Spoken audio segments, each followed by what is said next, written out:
Helena Weitzman sat alone in a red silk dress at the city's most expensive restaurant, checking her dead father's gold watch and trying not to look like a woman who'd been stood up. When the man at the next table leaned over and whispered, "Your blind date didn't show up either," she almost smiled, until she realized those weren't just words.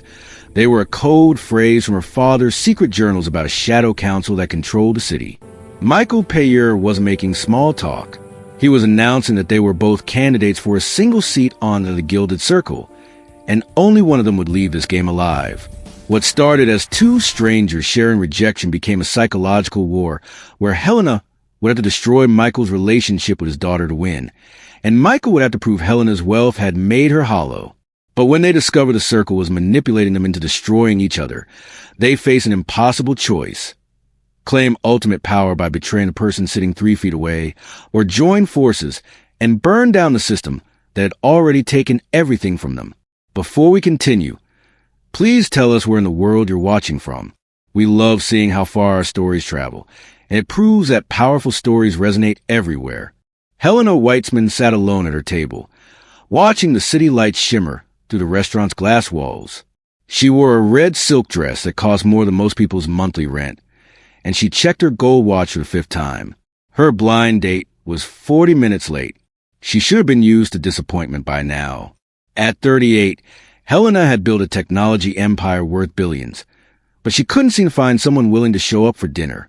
Her assistant had arranged this meeting, promising that this man was different, successful, interesting. Helena suspected her board of directors had paid him to stand her up, just another way to remind her that she didn't belong in their world. The restaurant was full of the city's elite, people who smiled at her in board meetings and whispered about her behind closed doors. She was about to leave when the man at the next table leaned toward her. "Your blind date didn't show up either?" he said quietly. Helena froze. Her wine glass stopped halfway to her lips. Those words, that exact phrase, she had read them before. In her father's journals, the one she found locked in a safe after he died 2 years ago. The journals had described something called the Gilded Circle, a secret society that supposedly controlled the city's fate. She turned to look at the man properly. He was younger than her, maybe 35, with dark hair and tired eyes. He wore a good suit, but not an expensive one. There was something worn about him, like a building that had survived too many storms. "I'm sorry," she said carefully. "Your blind date," he repeated. "He didn't show up. Neither did mine." He slid a cream-colored envelope across the gap between their tables. "I think we were both set up." Helena's hand shook as she picked up the envelope. Inside was a card made of thick paper, embossed with a golden circle. 2 names were written in elegant script: Helena Weitzman and Michael Payer. "What is this?" she asked, though Parker already knew. "The beginning of something," Michael said, "or the end. I haven't decided yet." 3 days later, Helena received a package at her office. Inside was a leather portfolio containing a complete file on Michael Payer. She learned that he had been one of the city's most promising architects before a scandal destroyed his career. A building he designed had structural problems. People were hurt. His wife left him. Now he was a single father raising an 11-year-old daughter named Sophie, barely surviving on freelance work. The portfolio also contained instructions. She was to use her connections to defund a special program at Sophie's school, the one thing that made his daughter happy. If she succeeded, she would move forward in the selection process. If she refused, she would never hear from the Gilded Circle again. Helena sat in her corner office, looking down at the city that had never fully accepted her. Her father had died suddenly, leaving her his company and his secrets. In his journals, he had written about the Gilded Circle, a group of 7 people who made the real decisions in this city. They chose which politicians won elections, which businesses succeeded, which neighborhoods thrived or died. Her father wanted to join them, had been promised a seat, but he died before it happened. Now they were offering her that seat, the power her father had dreamed of. All she had to do was destroy a single father who was already hanging by a thread. Her phone buzzed. A text from an unknown number. "We're watching." Michael Payer had received his own portfolio about Helena. He learned about her offshore accounts, Her psychiatric evaluation from 5 years ago, when the pressure of running her father's company had nearly broken her, and her desperate attempts to win approval from a board that saw her as an imposter. His instructions were simpler: leak her medical records to the press, destroy her reputation, prove she was unstable. He sat in his small apartment, watching Sophie do her homework at the kitchen table. She was everything to him: brilliant, curious, kind. The school program they wanted him to save Helena from was the only place Sophie felt challenged and understood. If he lost his competition, he couldn't protect her future. The developers who had ruined him were planning to tear down their neighborhood. Without power, without money, he couldn't stop them. But destroying Helena felt wrong. She had never hurt him. They were both victims of the same game. At midnight, Michael received a text: "Parking garage, level 7. Come alone." He found Helena waiting by her car, still in her work clothes. She looked as tired as he felt. "We need to talk," she said. "This is insane. We're being forced to destroy each other for some secret society that might not even be real." "It's real," Michael said. "I've been researching the pattern of decisions in this city, the way certain people always win, the accidents that happen to people who ask too many questions. It's all real. So what do we do?" Helena asked. "Call a truce? Work together?" Michael was about to answer when his phone buzzed. He looked at the screen and felt his blood run cold. A video was playing. It showed him and Helena in this garage having this exact conversation. It had been recorded 30 seconds ago. Helena's phone buzzed too. She watched the same video, then looked up at the security cameras she hadn't noticed before. A text appeared on both their phones. "There is no truce. There is only winning or losing. Complete your task by Friday or you're both eliminated." Helena looked at Michael, and he saw the fear in her eyes that matched his own. They weren't just being tested. They were being trained. The circle wanted to see if they were willing to become the kind of people who would do anything for power. "I have a daughter," Michael said quietly. "I can't lose this." "I know," Helena said. "They sent me her file, too." She got in her car and drove away, leaving Michael alone in the garage with the cameras watching. On Thursday morning, Helena drove to Michael's neighborhood under the pretense of evaluating a community development grant. Her company donated millions to city programs, so no one questioned her visit. But her real goal was to find something she could use against him, some weakness that would let her win without completely destroying him. She found Michael's apartment building, a 5-story walk-up that had seen better decades. She was about to knock on his door when it opened. A young girl with dark hair and sharp eyes looked up at her. "Are you here to see my dad?" Sophie asked. "He's not home. He's at a meeting."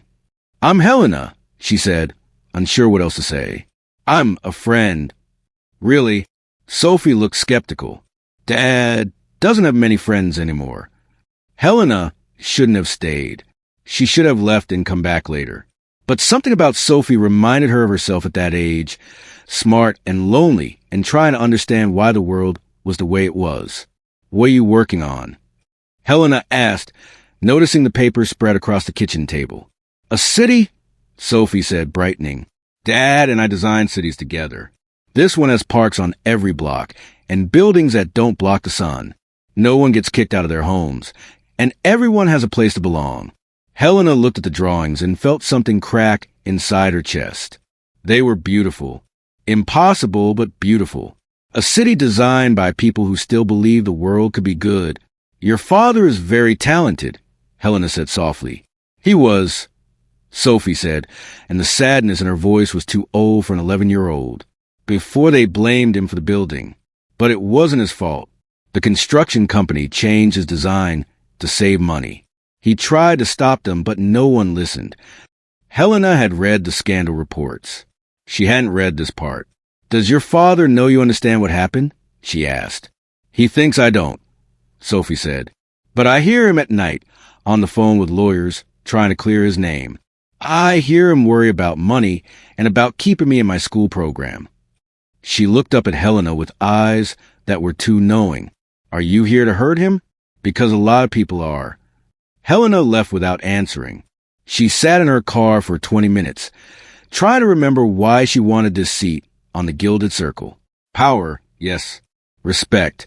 The ability to finally prove she was worthy of her father's legacy. But worthy of what exactly?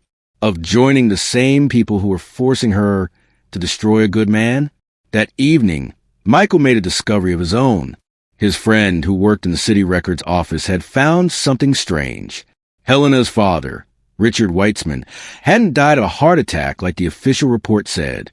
There was a secondary autopsy, sealed by court order, that showed he had died from digoxin poisoning. The same week he died, he had sent letters to several journalists, promising to expose corruption at the highest levels of the city's government. Michael sat in his apartment, staring at the documents, understanding what they meant. The Gilded Circle had killed Richard Weitzman, and now they were offering his daughter the same seat he had been promised. They were testing her, just like they were testing Michael. The question was whether they would become the kind of people who killed for power, or the kind who died refusing it. Listen, if you're still here, it means you're invested. You want to see what happens next. But here's the reality.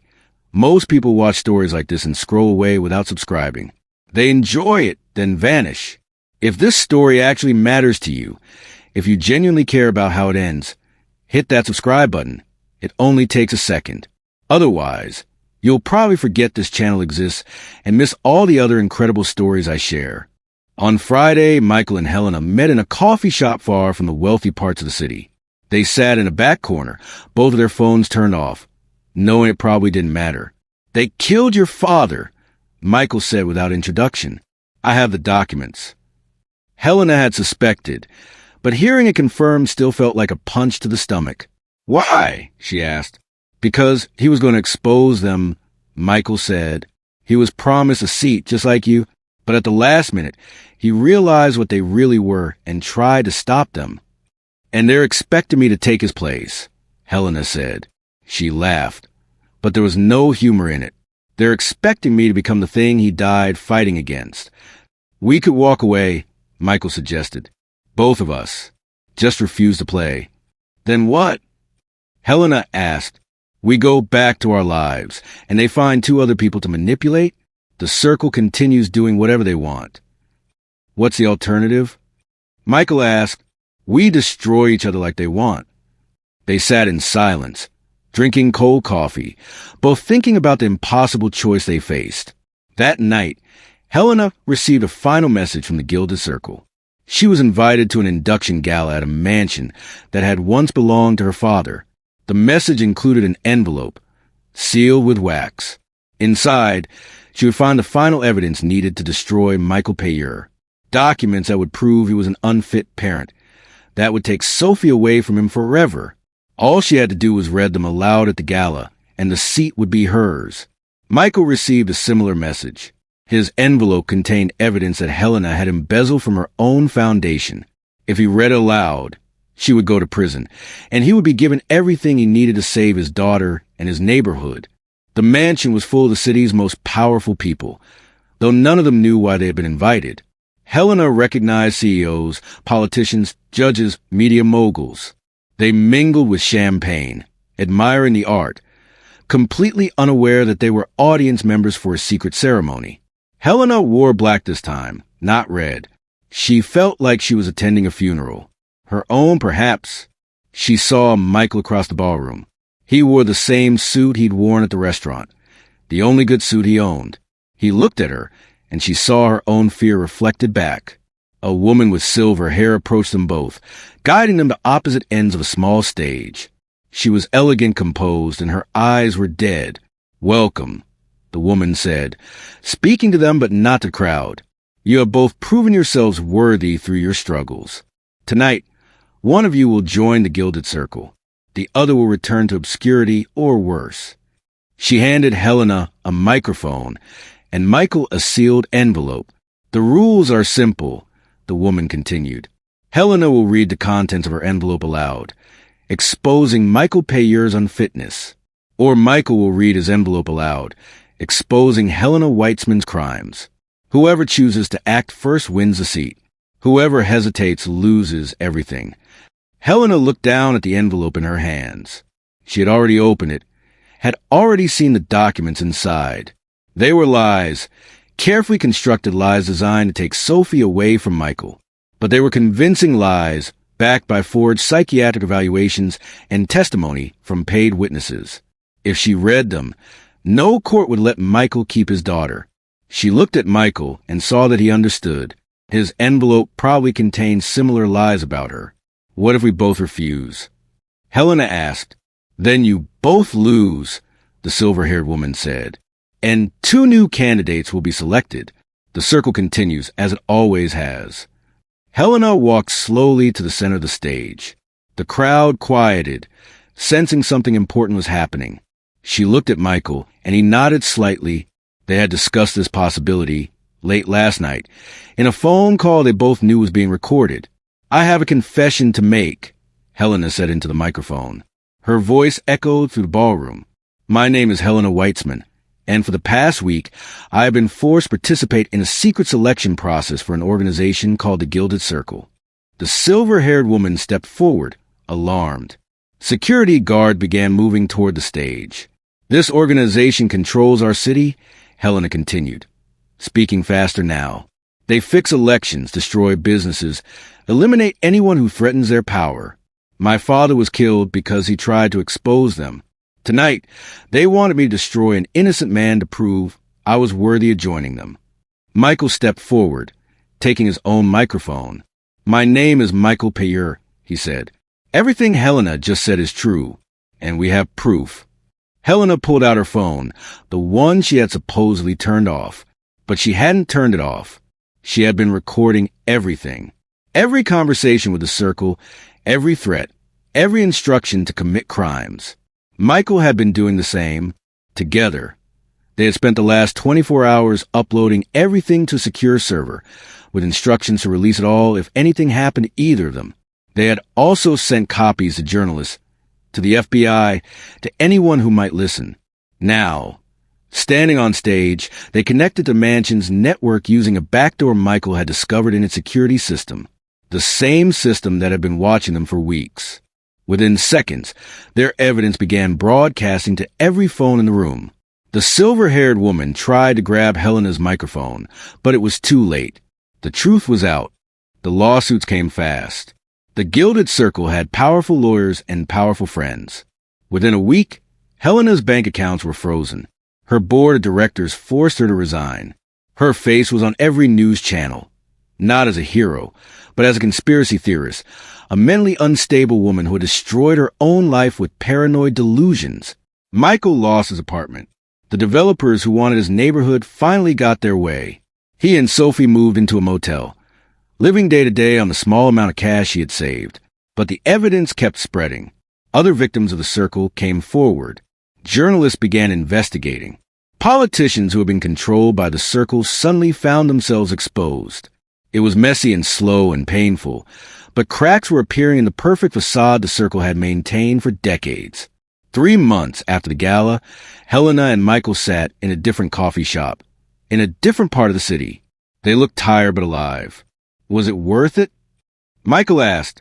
Helena thought about her father, about the empire she had lost, about the power she had given up. She thought about Sophie, who was safe with her father instead of trapped in foster care. She thought about the impossible city Sophie and Michael had designed together, the one where everyone belonged. Yes, she said, though ask me again when we're not living in motels. Michael smiled. It was the first genuine smile she'd seen from him. I found a job, he said, teaching architecture at the community college. It doesn't pay much, but it's something. I'm consulting, Helena said, helping small businesses, the kind that would never have got my attention before. Turns out I'm good at things besides corporate warfare. They were quiet for a moment, both thinking about the different lives they might have had if they'd made different choices. Do you think we really destroyed them? Michael asked. The circle? No, Helena said honestly. I think we hurt them badly. I think some of them will go to prison. But organizations like that don't really die. They just change shape, find new people, new methods. Then what was the point? Michael asked. The point, Helena said, is that we didn't become them. We could have taken the power they offered. We could have become the new generation of puppet masters. Instead, we chose something harder. Poverty and legal trouble? Michael said with dark humor. Freedom, Helena corrected. The freedom to look at ourselves in the mirror. The freedom to let our children see us and not be ashamed. Michael nodded slowly. He understood. Sophie was still in her special school program, funded by donations from people who had read about their story. She was still designing impossible cities, still believing the world could be better than it was. He had given her that gift by refusing to sell his integrity for her sake. What do we do now? He asked. We rebuild, Helena said. Not an empire this time. Something smaller, something real. Together? Michael asked carefully. Helena looked at him, really looked at him. They had been thrown together by manipulation and secrets, forced to trust each other by circumstances beyond their control.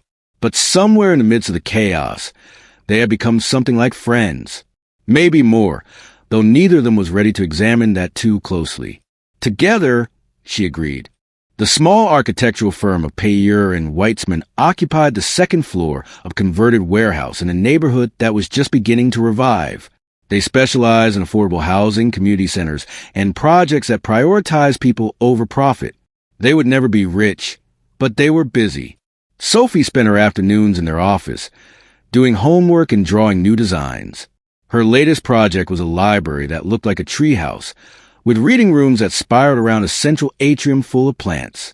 It's beautiful, Helena told her, examining the drawings. But can people actually build this? Dad says if we can imagine it, we can build it, Sophie said. We just have to be clever about the engineering. Helena smiled. A year ago, she wouldn't have cared about libraries or treehouses, or Sophie's impossible dreams. A year ago, she had been chasing power and respect from people who would never respect her. Now she was free. Not powerful, not wealthy, but free. The Gilded Circle had not been completely destroyed. 3 of its members had gone to prison, but the others had vanished, protected by lawyers and offshore accounts. Helena knew they were still out there somewhere, rebuilding, recruiting, planning their return. But she also knew that some things had changed. People were paying attention now. Journalists were investigating. The Circle's power came from operating in shadow, and they had been dragged into the light. Michael came up behind her, setting coffee on her desk. You're brooding again, he said. Just thinking, Helena said. About what we gave up, he asked. About what we gained, she corrected. Through the window, they could see the city stretching out before them. It was still flawed, still broken in many ways. There were still powerful people making selfish decisions. There was still inequality, still injustice. But there were also people fighting back. Small victories happening every day. Communities organizing, voices being heard, impossible cities being imagined by brilliant children who refused to accept that the world couldn't be better. Helena and Michael had walked away from the throne. They had chosen truth over power, integrity over victory. It had cost them almost everything, but they had survived. They had kept their souls intact. And on some days, in the right light, that felt like winning. Helena and Michael's story teaches us that true power isn't found in controlling others or joining elite circles that operate in shadows. Real strength comes from choosing integrity when faced with corruption, from protecting what matters most even when the cost is high, and from understanding that some victories require us to walk away from the throne entirely. They learn that systems of manipulation survive by convincing good people to compromise their values for promised rewards. And the only way to break that cycle is to refuse to play the game. Sometimes the bravest thing we can do is say no to power we haven't earned through honest means. And sometimes the greatest legacy we can leave isn't wealth or status, but the example of choosing truth when lies would have been easier. So here's the real question. Did you subscribe yet? Thousands of people will listen to this story and won't subscribe. Please don't be that person. Kindly support what I do here by subscribing. And then drop in the comment section if you like part 2 of Helena and Michael's story. What new challenges will they face as they rebuild their lives? Will the Gilded Circle attempt revenge? How will they protect Sophie from the enemies they've made? Let me know if you want to hear more.